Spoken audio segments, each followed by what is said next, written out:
Assalamualaikum warahmatullahi wabarakatuh. Selamat malam pemirsa, kembali lagi bersama saya Elvina Zulia Rahma di liputan seputar Sukoharjo.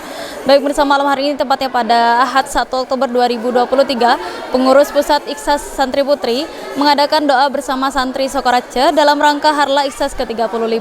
Baik pemirsa, berikut liputan selengkapnya. Suasana penuh hikmat menyelimuti Mushola Ibrahimi Putri saat pengurus pusat Iksas Santri Putri Pondok Pesantren Salafiyah Safiyah Sukoharjo Situbondo menggelar doa bersama santri Sukoharjo dalam rangka peringatan Harlah ke-35 Iksas dengan tema meneguhkan santri militan dan berakhlakul karimah yang dihadiri oleh pengurus Rayon Iksas Nusantara dan seluruh santri putri Asrama Pusat. Pembukaan doa bersama dimulai dengan pembacaan Yasin dan Tahlil, diikuti dengan menyanyikan lagu Indonesia Raya, Yalal Waton dan Mars Iksas yang dipandu oleh paduan suara Universitas Ibrahimi. Subhanallah walhamdulillah wa la ilaha illallah.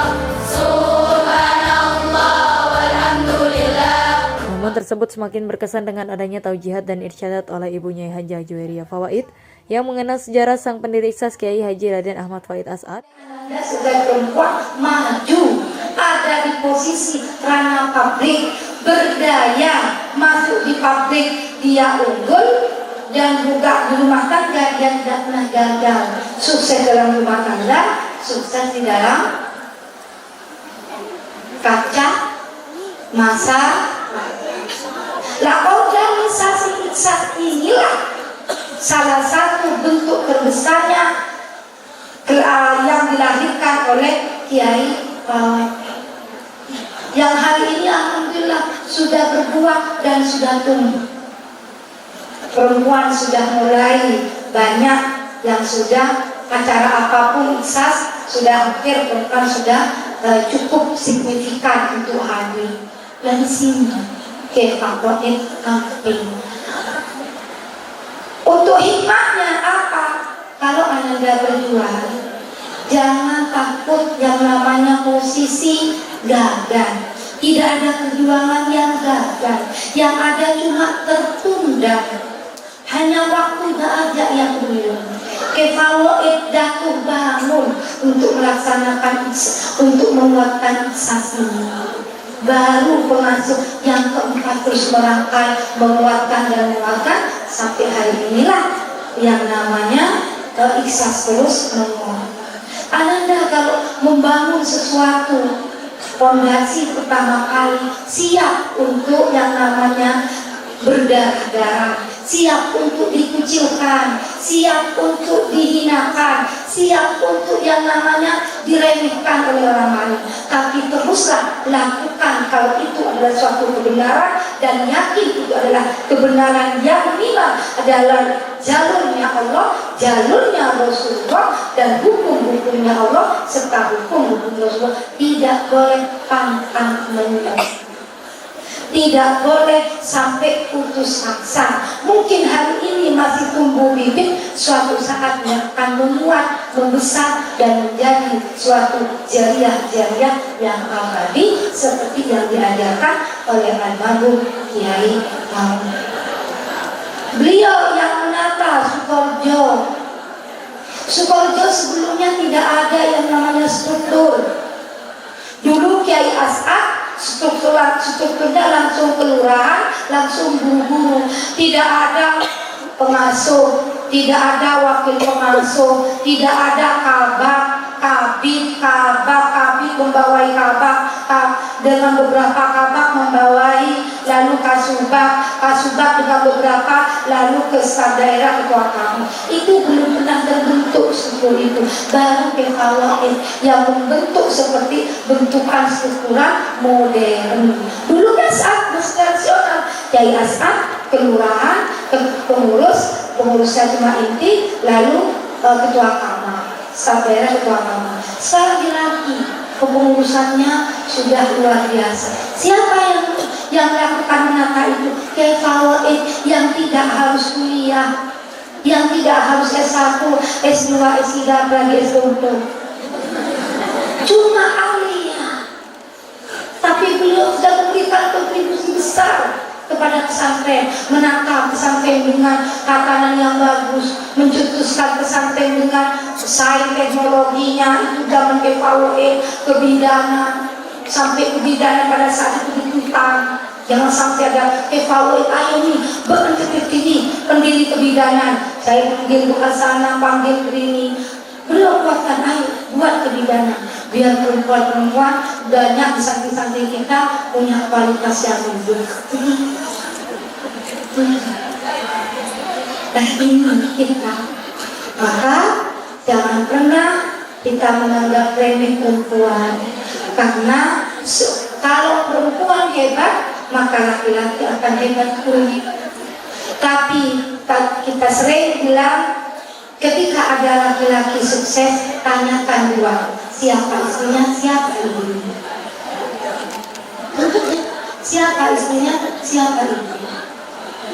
Tuh, maka Ananda harus kuat, harus energi, harus semangat. Menjadilah ibu rumah tangga yang sukses, melahirkan anak-anak soleh dan soleha menjadi pemimpin-pemimpin dunia, meneruskan perjuangannya Rasulullah, dan jadilah figur-figur publik seperti Siti Khadijah, Siti Aisyah, Siti Fatimah, dan Ummul Mukminin. Kita hari ini dibutuhkan untuk berjuang seperti nyanyian tadi yang besar. Terakhir, Kefawi selalu bilang, saya ingin mati dalam perjuangan. Saya tidak ingin mati dalam waktu tidur. Gitu. Saya ingin mati. Benar, beliau wafat pas ketika beliau bilang nanti kumpulan. Walaupun beliau sudah sakit, sudah pernah hafal waktu sebelumnya. Beliau sudah hafal, sudah hilang pada saat itu, sudah tidak sadar. Sudah hampir koma. Sudah waktu itu dikenal saya, dikira mau wafat hari Senin. Ternyata beliau hafal malam Selasa. Sudah malam Selasa beliau sembuh lagi. Beliau masih panggilkan ketua kamar, saya mau Jumat. Ternyata pas Jumat jam 3 beliau sudah sudah urat nadinya sudah menyempit, pintu sudah tidak masuk. Saya lakukan ke Surabaya, posisi Surabaya belum ada dokter, Allah sudah panggil dulu kepada Allah. Artinya beliau sudah niat, walaupun posisi sudah sakit parah seperti itu, beliau masih niat mau wafat. Saya mau wafat, sehingga beliau sudah punya niat mau terus berjuang. Makanya beliau prinsipnya, saya tidak mau mati di dalam tempat tidur, saya mau mati dalam perjuangan. Makanya berjuang tanpa batas, kecuali Allah sudah memanggil sebagai santri Kefawai, sebagai santri Ki Azhari, dan santri para muassis dan muassis Salafiyah Salafiyah Ki Samsul Kiai Asad. Maka jangan pernah banyak tidur, matilah dalam sebuah perjuangan. Selama masih ada nafas, terus berjuang tanpa batas, berhikmat tanpa batas. Bukan hanya slogan-slogan yang kaya salam perjuangan, salam Kefawai, tapi punya tidur bukan salam Kefawai.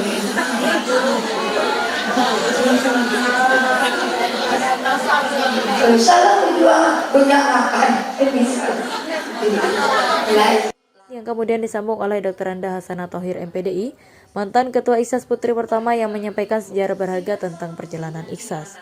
Untuk menjawab pertanyaan-pertanyaan tadi, maka harus ada wadah yang namanya organisasi. Waktu itu belum ada organisasi, jadi harus ada wadahnya, yaitu Iksas. Sehingga Iksas itu pertama didirikan itu untuk memenuhi kegiatan-kegiatan ilmiah yang tidak ada di kamar, yang tidak ada di madrasah, yang tidak ada di sekolah, dan itu dibutuhkan di masyarakat. Ya.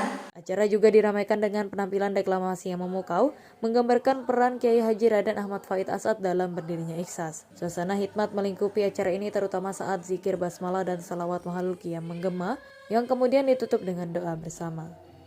Alhamdulillahirrabbilalamin, pada malam hari ini tepatnya tanggal 1 Oktober 2023 kami dapat melaksanakan doa bersama dalam rangka Hari Lahir Iksas yang ke-35. Kegiatan malam hari ini bertujuan agar bagaimana Iksas lebih baik ke depannya, mendoakan bagaimana kemajuan Iksas di masa depan dan juga bagaimana teman-teman dapat lebih himmah lagi berhikmah di dalam Iksas. Bismillahirrahmanirrahim. Alhamdulillah malam ini telah kami laksanakan bersama Harlah Iksas yang ke-35. Saya perwakilan sebagai santri Pondok Pesantren Salafiyah Syafi'iyah Sukorejo. Penuh harapan kami yakni yang pertama yaitu bagaimana santri semuanya aktif untuk melaksanakan Iksas bersama dan penuh kobaran semangat. Dan kemudian besar harapan kami semoga Iksas kedepannya akan melahirkan kader-kader santri yang mampu berkiprah di tengah-tengah masyarakat untuk meneruskan perjuangan Kyai Haji Raden Fawaid